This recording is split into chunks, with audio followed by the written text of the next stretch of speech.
Welcome back everyone to my channel The Nature and the Wild. So I've been always making some videos out in the wild, giving live reviews of the gears I have been using. So it's been a few months I've been using a new gear, and the Lense, which is very hot in the market right now for all the photographers. Canon R7 a lot during our photography trips, and pairing this Canon R7 with the new RF 100 and 500 mm lens. So I'll not do a lot of talking today, and we'll get back to the points about the good, about the bad with this lens. And all the people who have your questions, please comment it in the comment box.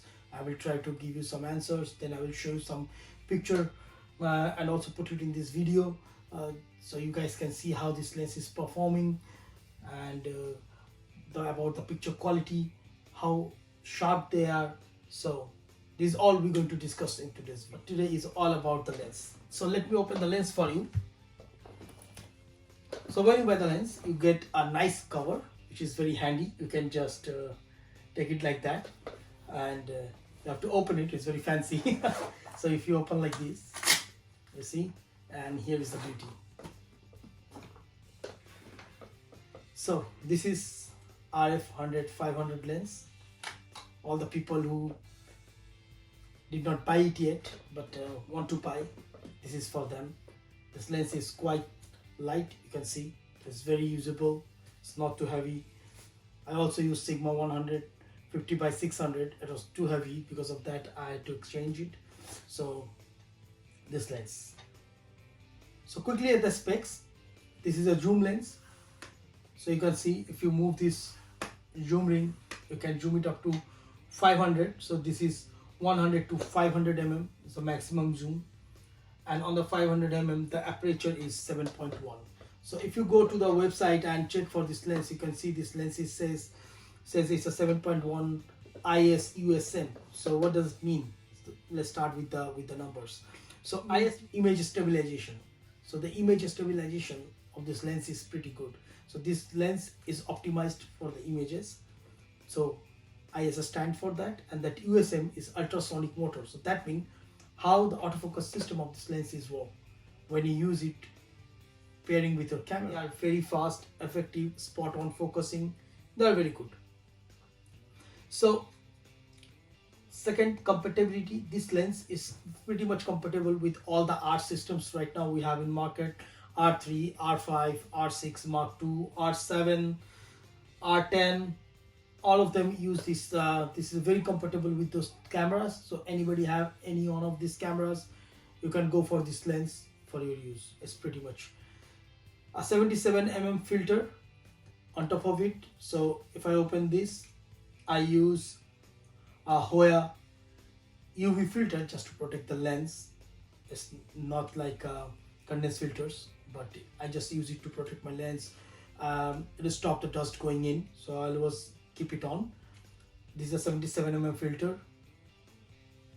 The maximum aperture will be 4.5 and the minimum will be 7.1 at 500 mm. I'll come back to that. It's really usable, but I'll come back to that. Let's put the cap on.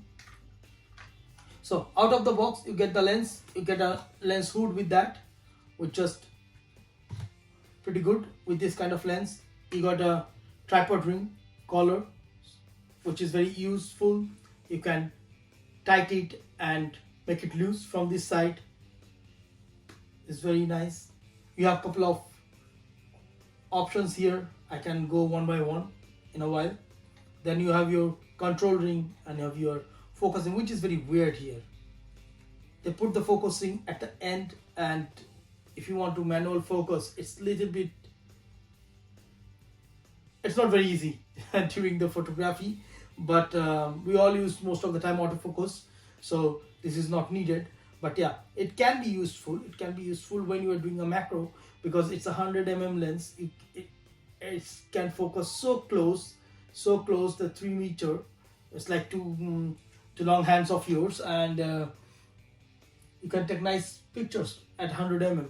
So it can also replace some of your macro lenses you need to carry. At that time, sometimes we need to use this manual focus, and it will be little bit of practice. So if you can practice nice and use it a lot, it's not a problem. But for me, yeah, I'm a bird photographer or wildlife photographer, so it's very pretty easy for me because I use the autofocus. Okay, come back to the options we have on the lens. We have a focus limiter, we have focus selector where you can select autofocus and manual focus. Then you have your stabilizer mode and your stabilizers button. So this is the pretty simple layout on the lens. If I talk about the focus distance of it, so at 100 mm it can focus like 2.9 feet away, and at the 500 meter it can focus 3.9 feet. So it's really nice. It's really nice. You can also calculate in the meter, like in 100, I note it down here, it's around 0.9 meter. Many people have this question, how far I can focus on this system, how far I can take the pictures. And at the 500, the minimum focus distance is 1.2 meter.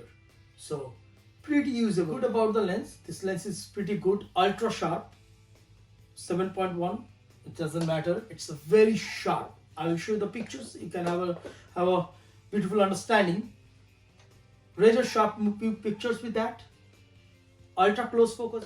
Best part, you don't need to buy the hood, it comes with the lens. All the lens covers come with the lens. Tripod collar come with the lens, so you don't need to buy anything. Very nice image stabilization capacity. You can see it has a lot of, if I go to very technical deep discussion, that would be too big, too long video. So I say it has image stabilization cabinet just in front of the lens, and it works perfectly fine. It's weather sealed. You can go out in the wild, in the rain. It's pretty much weather sealed. It's good, and it's made in Japan. So technology wise, from the technical support wise, there is no issues with this lens. You can always get extended warranty from the Canon, or also you can have some extended warranty from your seller wherever you buy it. So this is pretty good. Only the back part is pretty expensive.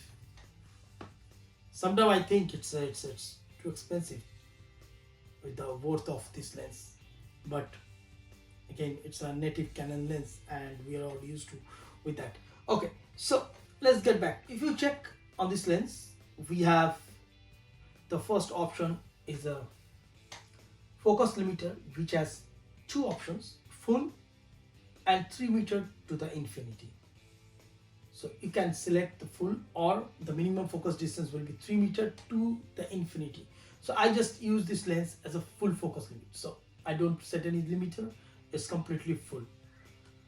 There are option, always check for the autofocus. If you put it on the manual focus, the autofocus will not work in compare with your camera.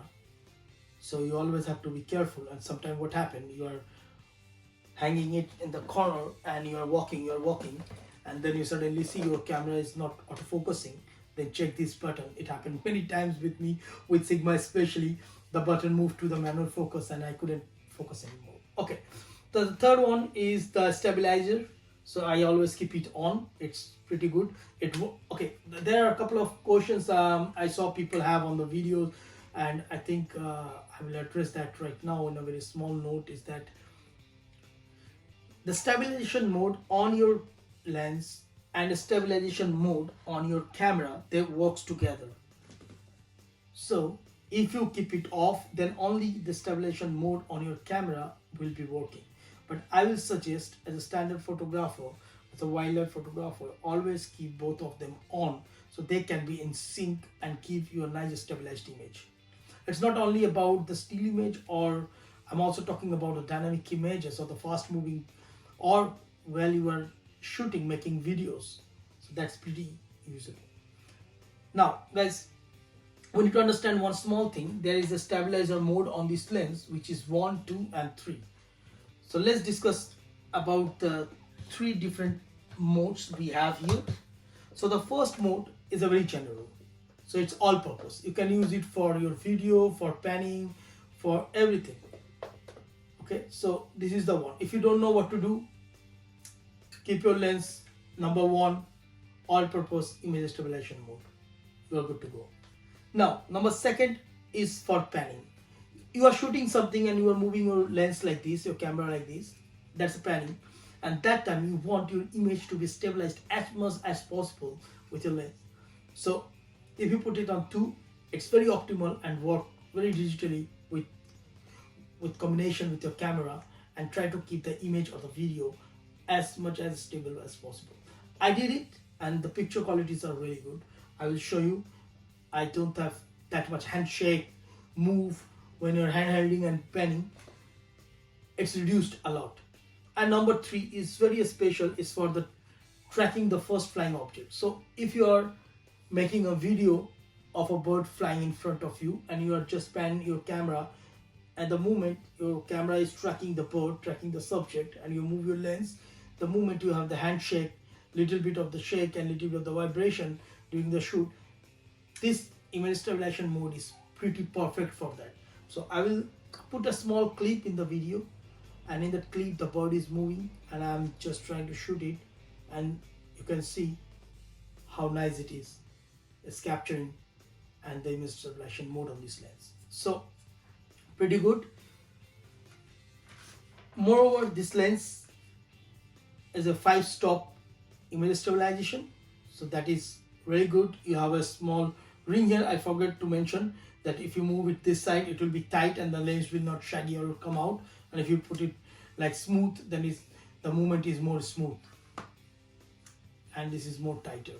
So when you are walking, hanging your lens in the side, always keep it on a tight and it will say. This lens you cannot use on a EF mount adapter because it's an RF lens, so any R system will adapt it. This lens supports 1.4x teleconverters and 2x teleconverters with your R7 or any R system camera. I myself use 1.4x because that's pretty much usable in the bird photography, and without losing a lot of light with this lens, because it's a 7.1, and when we connect to the 1.4 it's somewhat 700 mm and you are going to the f10, which is like a lot. And if you live in a country where the light is an issue like me, in Netherlands always raining and it's a little bit dark, then use the 1.4x occasionally. I mostly use it not for the photography, only for the videography, because then it's give me nice chance to go more closer to the subject. So this is pretty much all about the lens. Now let's take a look about some of the sample images I have, and I will explain a little bit of those images, their aperture, their shutter speed, some settings, so give you a nice idea. So let me just take some pictures for you, and let me explain what are the settings during the capture and after process how the image looks like. So this is the image I just took, and this image, if I see the EXIF information of the image, by the way, I'm using Digital Photo Professional 4 from Canon, and showing like I was at a shutter speed of 1/1600, the aperture was 7.1, it was wide open, and my ISO was on auto, so I reached around 1600 for this picture. The image quality was raw. The autofocus mode was servo. So for me, I don't want to go my whole camera setup, but I'll tell you, I just use case 1 and I keep my subject tracked.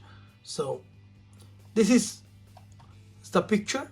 If you see the raw picture, if I open it, this is the raw direct out of the camera, nothing processed, nothing. And let me show you the process image I have.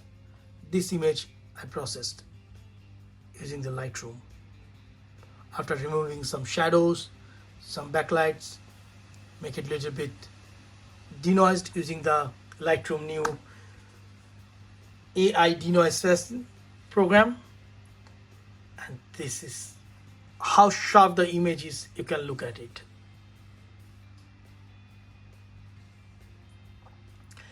Let's move to the next picture. The next picture, let's take any one of them. Let's take my favorite. Which one is my favorite? Here. This is the image, the raw file. Let me get the information for you. So again, I was at a shutter speed of 2000 because the bird was eating and consistently moving. So I was a shutter speed of 2000, my aperture wide open. Okay, just one more thing. Many people says like the aperture should be 7.1, or we need to find the sweet spot when the lens is sharp. But this lens is really sharp at 7.1. You don't need to do anything.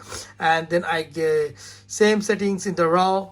I went to the 6400 ISO on auto mode, and I was using actually the FV mode, which is the flexible priority.